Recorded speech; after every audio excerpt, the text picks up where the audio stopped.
was a moment when I was young. My brother brought home a book. I remember when he dropped it down, I saw the cover of it, and that cover was something that just completely took my attention away from everything else, and I could only focus on it. I felt compelled and fascinated and obsessed. It was the cover of Whitley Strieber's book called Communion. I don't know if you've ever seen this book. If you're familiar with this, it's an incredibly famous book, and it was this painting that Whitley had commissioned from, I think, like a New York painter, to basically visually express what the teacher that he had and what he termed the visitors looked like. And so you have this image of what he said was a female, but seeing this cover of Communion, seeing this book lying there on the floor, began something inside of me that in many senses had begun already with my father. My father and I, we haven't had the greatest relationship, but one thing that we always have shared regardless of it is this belief in extraterrestrials, this belief in aliens, obsession even, especially for me, about this subject matter, and specifically about extraterrestrials, and specifically about the GREYS. It's not just a fascination, it's not just like a hobby kind of like interest or a side thing. It has something very strongly to do with your life if you have that kind of fascination with it.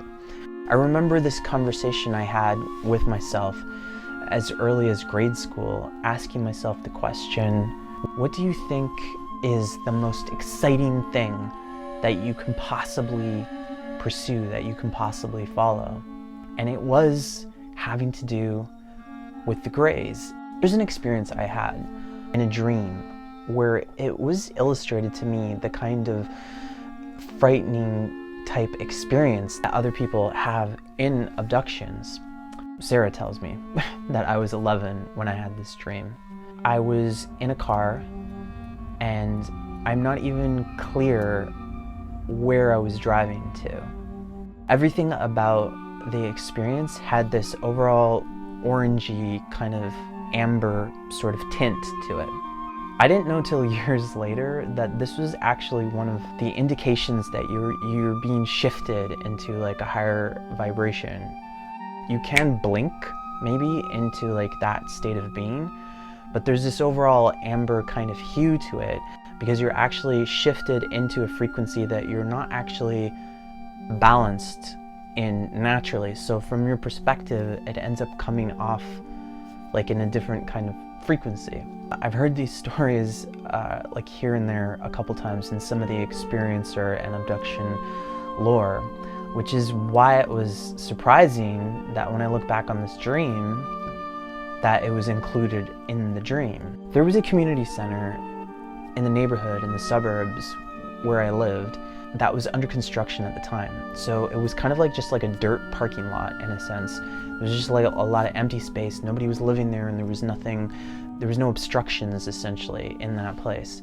In this experience, I was taken, Sarah tells me, in the middle of the day. I was in this car. The car stopped on the side of the road, and I felt like I was led out. I can't remember exactly how, because I remember just kind of being in a sort of fixed state of being. And then I just kind of got out, and there was this almost like heart-pounding kind of terror, like this giant kind of like feeling. It almost feels like you're getting like drawn into a place to be murdered or something like that. It's like that kind of like fear, like, oh my god, my life is in like jeopardy, the fate of my future is like at stake, like that kind of fear. And you feel like you're in touch with like almost like really powerful people, like almost like you're in a movie or something like that, like something really big, and you get brought up in front of them. And in front of my face there were three GREYS. One of them lifted up a fetus of a grey and basically tossed it like garbage right in front of me. There was a clear sense of like disappointment or disapproval on their part. 11 was also the age that I first became sexual. I was like very much awake sexually at that part. This grey was like telling me that they were upset with me because I was like giving them like dud alien babies or something like that. Like I have no freaking clue why I was given this dream. Like a lot of the stories that have to do with the greys, some of them just seem very bizarrely twisted. But I remember the feeling when I woke up. I remember it was 3 o'clock in the morning and I felt like violated. I felt like holy shit. Like I felt like this chill like inside of me. I felt like it was like angry even. And the only thing I could obsessively think about for like the next hour was like how I would like obliterate the greys.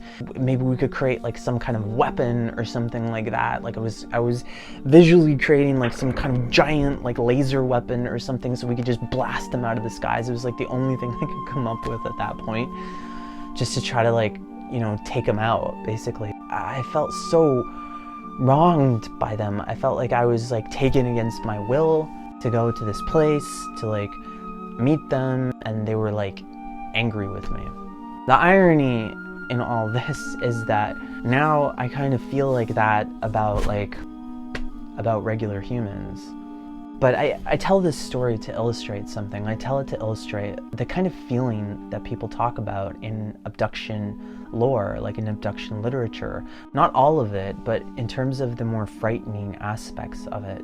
I can't say that is necessarily what attracted me so much about it, but in those abductions, regardless of how terrifying they might be to the people involved, there is also descriptions of states of being that are incredibly strange and bizarrely fascinating to me.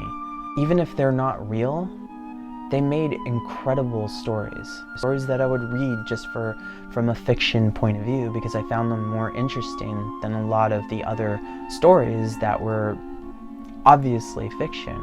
I think it was like Mark Twain or something who wrote, "Truth is definitely stranger than fiction," because fiction has to make sense. Truth doesn't. And these stories had that truth about them. They had the truth about them that was intensely, intensely fascinating to me. There are a lot of stories that come up in abduction literature or in experiencer accounts of interactions with the beings that are known as the GREYS. A lot of them, in terms of the research, have talked about the GREYS being a collective. In fact, the majority of the information points to them operating in a kind of hive mentality.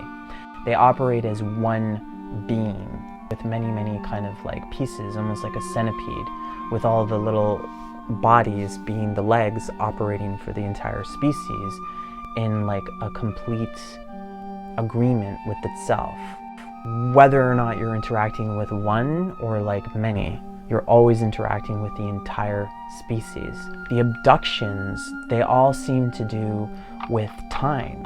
All of them have that component that they're able to confuse the ideas or the experience that we have of how time passes and how time works.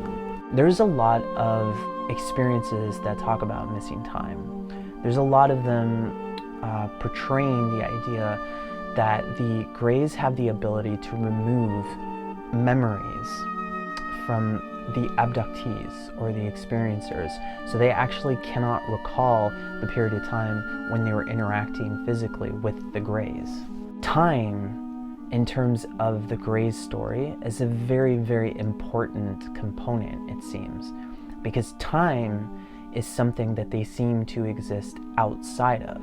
Bashar refers to the GREYS as being from a parallel reality, a reality in which they once were humans, They once were humans who degenerated and devolved the entire species into a more masculine polarization of themselves, polluted their planet, and forced themselves underground, further getting more and more devolved, degenerate, and intellectually dependent on technology and transhumanism kind of progression in their story. In this story, eventually, they push out into space. They go past our solar system and find their way into the Zeta Reticuli star system. In that story, they make contact with another race, a race that provided a needed key principle that helped organize the society of the now degenerate, warped, and mutated humans into becoming a more cohesively interdependent species. And that being they made contact with was an insectoid being that people refer to as the mantids, or the mantis beings. And so these mantis beings, being outside of the race, provided that principal expression of what it means to actually be a cohesive being. A lot of the abduction literature, a lot of the things that I find incredibly fascinating too, have to do with these mantis beings. Because these mantis beings, just by nature of how they come across to me, they seem so contradictory to like how we know of the praying mantis in our culture. These stories of the mantis beings that I've come in contact with, they all have to do with the mantis beings being in a state of like incredible unconditional love and acceptance. I've also heard that they made like these cooing sounds and like clicks when they're interacting with people. But that sense of like this enormous sense of deep love has always come through in terms of those stories. That just alone is a very organizing principle for many people in their lives, to have a sense of love that like just organizes everything about you. This is primarily why the Greys have the appearance that they do. The Greys have that kind of like wraparound eyes. They have that kind of bug-like appearance because the impression, spiritually speaking, comes from the beings that they're interacting with. The humans being sort of disassociated spiritually from themselves utilize the frequency, the expression, the natural physical expression of the mantis to basically organize the whole society. So they use that insectoid kind of like expression of themselves to essentially make up the new form of what had essentially fallen into a disassociation with their natural selves. So in that disassociation, they utilized the mantis strength to essentially kind of like form their new structure of how they would express. And that also resulted in the Greys having the kind of appearance that they had physically speaking. Because the strong note, so to speak, that created all the music in that species essentially created that appearance in the Greys to look very alien, to look very insect-like.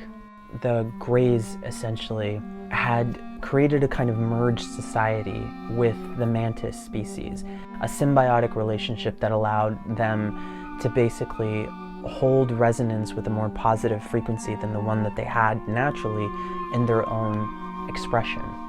That, however, included the idea of being so devolved and disassociated from themselves that they no longer had the ability to procreate naturally, and they no longer had a lot of the like natural physical expressions like that procreativeness to allow them the kind of incarnation that would further their evolution, because they had so denigrated themselves to such a level that was horrible.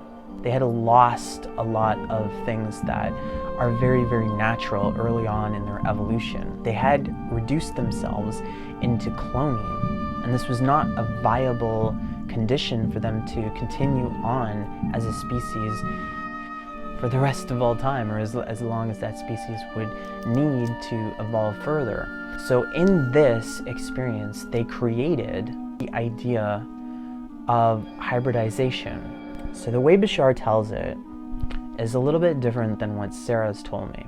Bashar says that essentially they tunneled using their technology into parallel realities, where essentially they found a version of humanity similar enough to themselves that they would then use as genetic material to create a hybrid race so that they could eventually move into a more positive context, physically, spiritually speaking, to further their evolution. So in doing that, they create the idea of these abduction stories and these contacts and these very, very paranormal, supernatural, high strangeness kinds of experiences where all kinds of like very spiritual, metaphysical type things happen. And thus we have like the lore that comes from that species.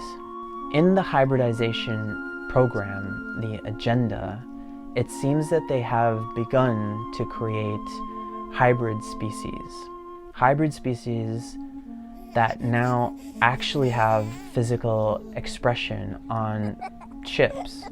And so there's a lot of like people who have already been created from that experience in terms of creating what it seems to be sideways back into a human form that is more conducive to allow their evolution to move forward to a higher end that wouldn't be allowed because of the devolution of that species in the gray timeline, in the gray expression. The story that Sarah told me differs in one respect.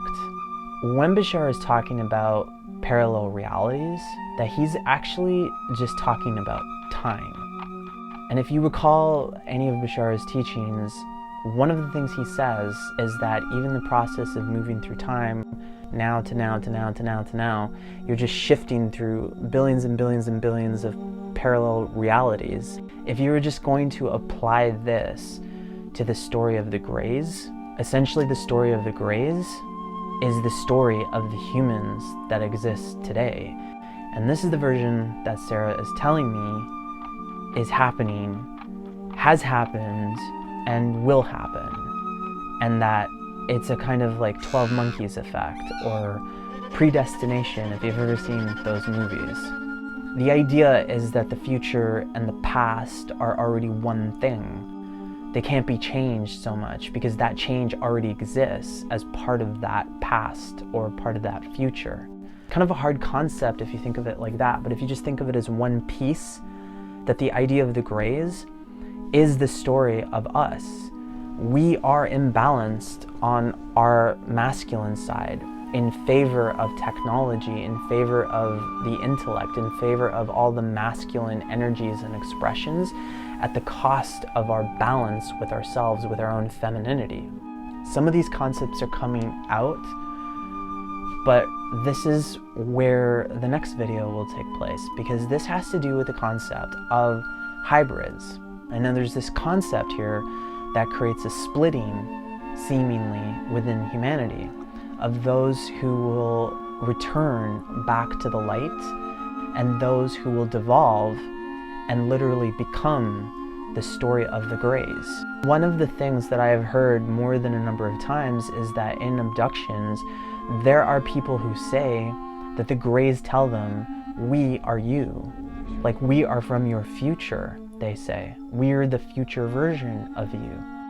I've even heard this when I was a young child too, that essentially the GREYS are just a future version of human. But if you take into account what Bashar says, he's saying that they're from a parallel reality in which the GREYS self-destructed, as if it's not our reality.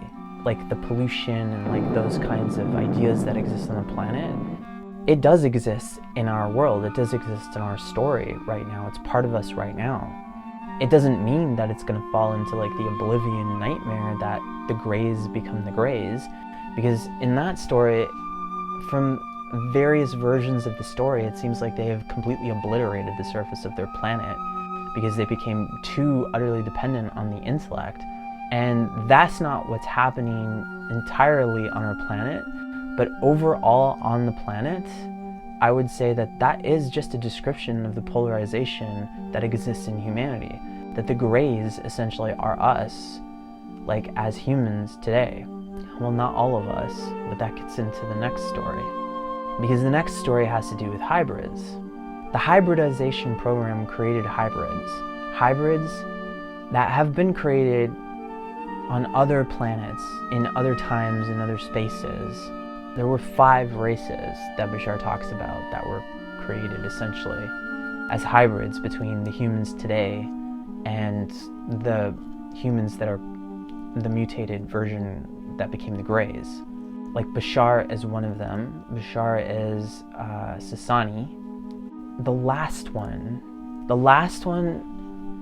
is the one that's the most fascinating. The last one is what this story really is all about, because the last one is what's called the Yahyel. There's a lot of different stories about the Yahyel, and I don't have any confirmation about this except my own guess. Sarah isn't even the one telling me this one. She hasn't contradicted me in this, but based on a few pieces of information, this is what I've concluded, is that the Yahyel are already on Earth. They always have been. They have been here the entire time. It's just we don't know them as Yahyel, because if you think about it, what would the Yahyel look like? They would just look like humans. There might be more extravagant versions, more alien versions that would look more obviously alien, but the essential idea of creating the hybrid between the Greys and the humans, the highest level of refinement, eventually get to humans. I think that's where I'm going to leave this video, because this gets into the next story, the story of the Yahyel, the story of the whole point of the hybridization program, and the whole story for the abductions. This idea of the return of Christ consciousness to the planet. My name is Summer. If you like these videos, please like, share, subscribe, comment down below. If you've had any abduction or experiences. I know this is like an incredibly fascinating subject to me. It always has been. And this is kind of like just this little video about this, just to discuss like what this experience actually is.